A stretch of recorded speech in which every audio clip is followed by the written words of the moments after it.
नमस्ते दोस्तों, मैं यश चौधरी याक ट्रेडिंग स्कूल ऑफ ट्रेडिंग से आप लोगों का स्वागत करता हूं इस एजुकेशनल कोर्स के अंदर, जो कि हमने ट्रेडिंग और इन्वेस्टिंग से रिलेटेड बनाया है। हालांकि हम बड़े लेंथी कोर्सेज कराते हैं हमारे याक ट्रेडिंग इंस्टीट्यूट में, परंतु ऑन पब्लिक डिमांड जो हमने यूट्यूब चैनल अभी लास्ट मंथ स्टार्ट किया, उसमें जो डिमांड आई उसके बेसिस पे spread awareness about financial markets, trading and investing, हमने एक छोटा सा कोर्स बनाने की कोशिश की है, जिसको मैं बोलता हूं प्लेनेटरी सिस्टम ऑफ ट्रेडिंग। जैसे कि हमारे 9 प्लैनेट्स सन के होते हैं, वैसे ही ट्रेडिंग के 9 प्लैनेट्स बना के हमने इसको पूरे ट्रेडिंग को समराइज करने की कोशिश की है। आप लोगों ने देखा होगा कि सन के 9 प्लैनेट्स होते हैं, यहां से ये आपके प्लैनेट्स हैं। ये प्लैनेट्स को नाम भी दिया गया है Mercury to Pluto. Pluto is a dwarf planet, ऐसे ही हमारे भी एक ड्वार्फ प्लैनेट है और 8 मेजर प्लैनेट्स हैं। So let's start. इस प्लैनेटरी सिस्टम में घुसने से पहले, क्योंकि मैं ये मान के चल रहा हूं कि आपको ट्रेडिंग का कुछ भी नहीं आता है, तो सबसे पहले 10 मिनट में आपको ट्रेडिंग होती क्या है, स्टॉक मार्केट होता है क्या, उसके बारे में थोड़ा सा बताऊंगा। So let's start.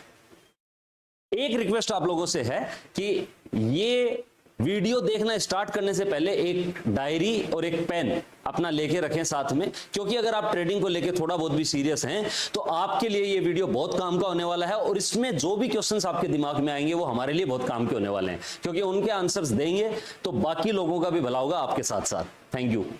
So let's start. सबसे पहले स्टॉक मार्केट क्या होता है। मैं ये मान के चल रहा हूं आपको स्टॉक मार्केट नहीं मालूम है, तो मैं स्टॉक मार्केट बता रहा हूं।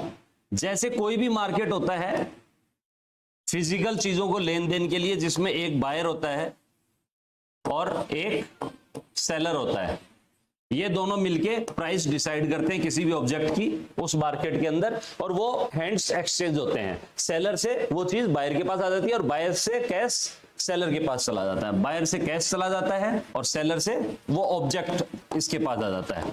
ये जहां पे होता है इसको कहते हैं, ये चीज जहां पे होती है इसको कहते हैं market.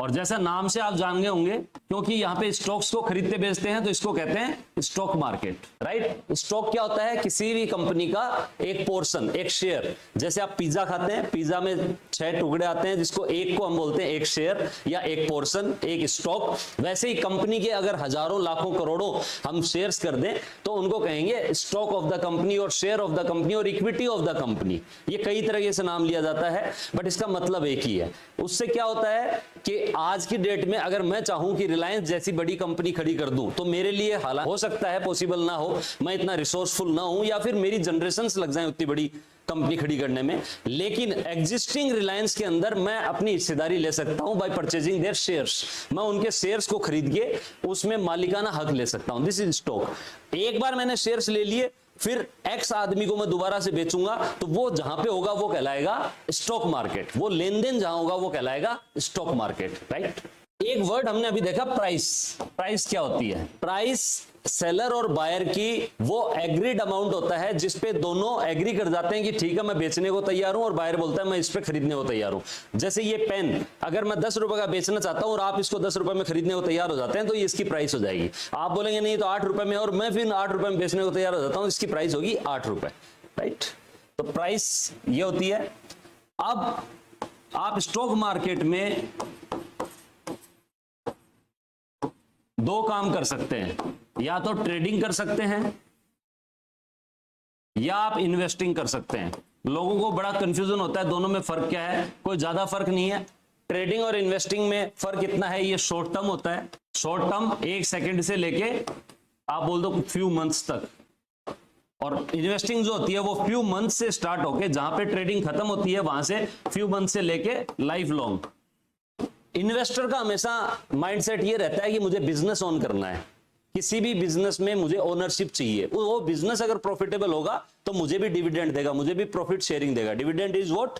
Profit sharing given to its share holders by company. Company जो भी प्रॉफिट पूरा साल में करती है उसका कुछ हिस्सा वो अपने ग्रोथ में लगाती है, और बचा हुआ हिस्सा प्रॉफिट शेयरिंग अपने शेयर होल्डर से करती है, उसको डिविडेंड कहा जाता है, ठीक है। तो इन्वेस्टर जो होता है वो डिविडेंड के लिए भागता है, और ट्रेडर क्या करता है, उसकी प्राइस के पीछे भागता है कि आज 100 रुपए की कोई चीज ली है, वो 110 की हो जाएगी तो बेच दूंगा, या 95 की हो जाएगी तो बेच दूंगा, या तो 5 रुपए का लॉस ले लूंगा या 10 रुपए का प्रॉफिट ले लूंगा। तो ये दोनों की साइकोलॉजिकली एक डिफरेंस होता है, माइंडसेट का डिफरेंस होता है। बाकी बात एक ही है, ट्रेडिंग भी लोग फंडामेंटल और टेक्निकल एनालिसिस के बेस पे करते हैं और इन्वेस्टिंग भी करते हैं। अब ये वर्ड बड़ा इंटरेस्टिंग आ गया कि व्हाट इज फंडामेंटल और टेक्निकल एनालिसिस, तो मैं बता देता हूं। फंडामेंटल एनालिसिस क्या होता है? कंपनी की पूरी जानकारी, इन डेप्थ नॉलेज ऑफ, इसके शेयर खरीदने जा रहे हैं उसकी इन डेप्थ नॉलेज हो कि वो कैसे प्रॉफिट कर रही है, कितने साल से मार्केट में है, प्रमोटर्स की कितनी होल्डिंग है, उसका प्रॉफिट टू अर्निंग रेशियो क्या है, उसका इबिटा पॉजिटिव है, पैट पॉजिटिव है, इबिटा नेगेटिव है, मतलब उसका सब कुछ आपको होल सोल पता है। उसके बाद आपको डिसीजन कर रहे हैं, that is your decision based on fundamental analysis. Second is technical analysis. Technical analysis क्या होता है? ये सिंपल सा कि आपको कोई चार्ट दे दिया, इस चार्ट के ऊपर कोई ग्राफ है, इसको देख के आप ट्रेडिंग डिसीजन ले रहे हो। कैसे लेते हैं, क्या करते हैं, वो मैं आपको बताने वाला हूं, क्योंकि हम याक ट्रेडिंग में टेक्निकल एनालिसिस को ज्यादा प्रेफरेंस देते हैं, फंडामेंटल का कुछ पुट लेते हैं। स्टॉक सिलेक्शन में, कंपनी के सिलेक्शन में कुछ यहां से भी पुट लिया जाता है, इसलिए हम इसको नाम दिया, हमने दोनों को मिला दिया और दोनों को मिला के नाम दिया है टेक्नो फंडा एनालिसिस। तो इसमें 10% is fundamental analysis and 90% is technical analysis. अब आपको थोड़ा सा आश्चर्य होता होगा, टेक्निकल एनालिसिस पैदा कहां पे हुआ, किसने बनाया, किसने सबसे पहले कोशिश की कि टेक्निकली एक चार्ट पे मैं प्राइस को रीड कर पाऊं या चार्ट पे प्राइस को रीडिंग करके मैं अपने ट्रेडिंग या इन्वेस्टिंग डिसीजन ले पाऊं। तो ऐसा हुआ नन अदर देन जापान में। हम जानते हैं जापान टेक्निकली हमेशा से आगे रहा है और बहुत मेहनती लोग हैं। तो जापान ने सबसे पहले ये 12th सेंचुरी से 15th सेंचुरी के बीच में इसके साक्ष्य मिले हैं हमें। 15th सेंचुरी के बीच में ये राइस की ट्रेडिंग करते थे, राइस ट्रेडिंग चार्ट पे करते थे। और चार्ट पे भी क्या करते थे, ये एक कैंडल स्टिक नाम है,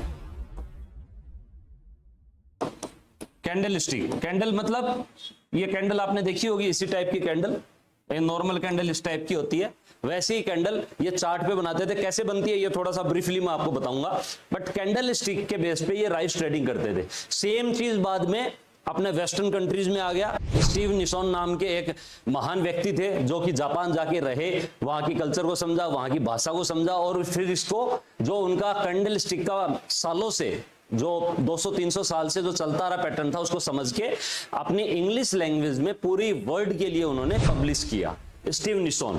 ठीक है, तो कैंडल क्या होती है, जैसे कोई भी मार्केट है, नॉर्मल मार्केट है, वो उसका ओपनिंग का एक टाइम होता है। जैसे मैं बोलूं कि सब्जी मंडी है, सुबह 5 बजे स्टार्ट होती है और शाम को 5 बजे बंद हो जाती है। 12 घंटे एक सब्जी मंडी रहती है कहीं पे भी, जिसको सब्जी का मार्केट कहते हैं।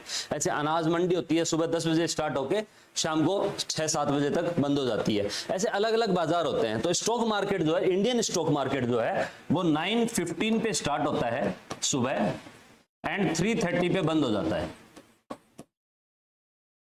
ठीक है, ये इसका ओपनिंग टाइम है, दिस इज क्लोजिंग टाइम। इसके बीच में आप ट्रेडिंग कर सकते हो, खरीद और बेच सकते हो, इसके बाद नहीं कर सकते हो। तो अगर हम बात करें कि एक दिन में कितने ट्रेडिंग आवर्स होते हैं, तो हमारे 6 घंटे 15 मिनट होते हैं। 24 घंटे नहीं होते हैं एक दिन में, 6 घंटे 15 मिनट इंडियन स्टॉक मार्केट का टाइमिंग एज ऑन डेट है, आज की डेट अगर बात करें तो।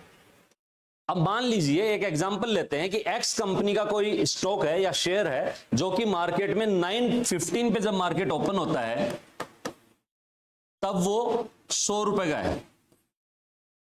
ड्यूरिंग द डे वो एक हाई बनाता है, एक हाई बनाता है मान लीजिए 115 रुपए का, और एक लो प्राइस जाती है उसकी मान लीजिए 90 रुपीज तक।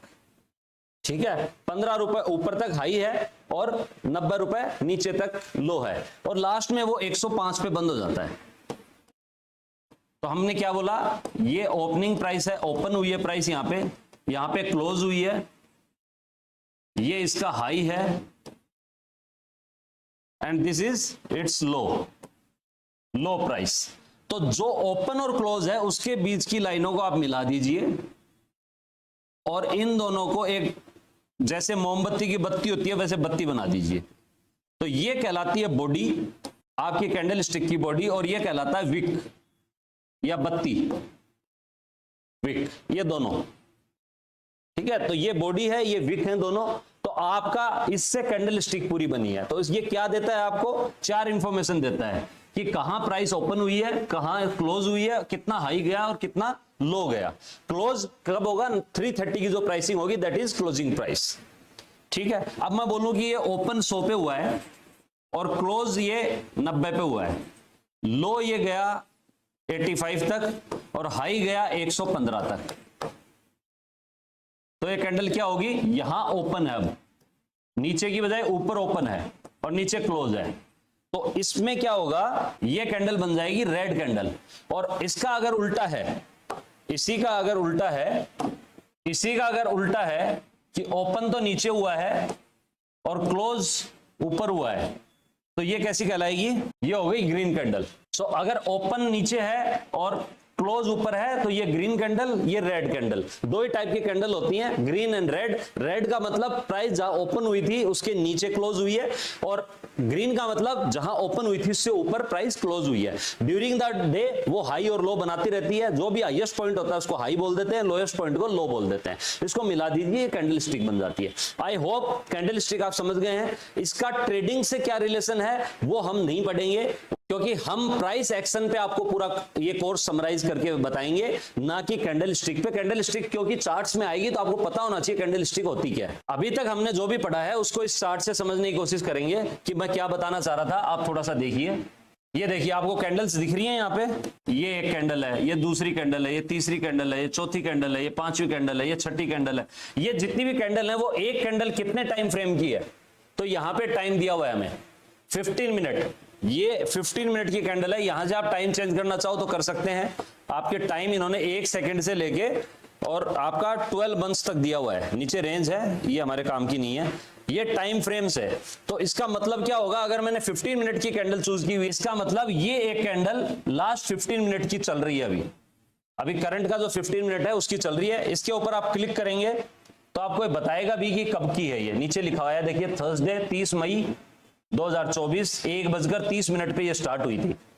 जब क्लोज हो जाएगी तो 45 पे क्लोज होगी, आ जाएगा। इससे पिछली कैंडल देखिए आप, आपको दिखेगा 1:15 पे स्टार्ट हुई थी, 1:30 पे बंद हो गई। अब इसके क्या क्रेडेंशियल्स थे वो आपको देखने तो यहां देखिए, इसके क्रेडेंशियल्स देखने तो यहां देखिए आप। ये देखिए ओपन प्राइस 22,582 रुपए पे ओपन हुई थी। इसने हाई लगाया 583.5 का, लो लगाया 542.5 का, और ये क्लोज हो गई 522,551 पे। ये इस एक कैंडल के बारे में पूरी इंफॉर्मेशन दी हुई है। ये पिछली कैंडल से -32 पॉइंट पे, यानी कि 0.14% कम पे प्राइस पे बंद हुई है। ठीक है, तो ये पूरी इंफॉर्मेशन यहां दी होती है। इसके लेफ्ट में क्या दिया हुआ है आपको? गिफ्ट निफ्टी नाम का ये स्टॉक है और 15 मिनट इसका टाइम फ्रेम है। ये एनएससी नेशनल स्टॉक एक्सचेंज पे आप ट्रेड कर रहे हैं। सो आई होप अभी तक आपको बेसिक्स कुछ समझ में आ गए होंगे। नेक्स्ट हम जो कवर करेंगे that is planetary system of trading, जिससे टॉपिक स्टार्ट हुआ था। अभी तक हमने सिर्फ वोकेबुलरी समझने की कोशिश की है कि हमारे काम में आने वाली क्या क्या चीजें हैं जो हम इस पूरे ट्रेडिंग सिस्टम को, प्लेनेटरी सिस्टम को समझते वक्त यूज करेंगे। और आशा करता हूं आप हमारे इस चैनल को अब तक सब्सक्राइब कर चुके हैं, अपने दोस्तों को भी करवा चुके हैं और हर वीडियो को आप स्प्रेड भी कर रहे हैं। Thank you for liking it और मिलते हैं नेक्स्ट वीडियो में। Thank you.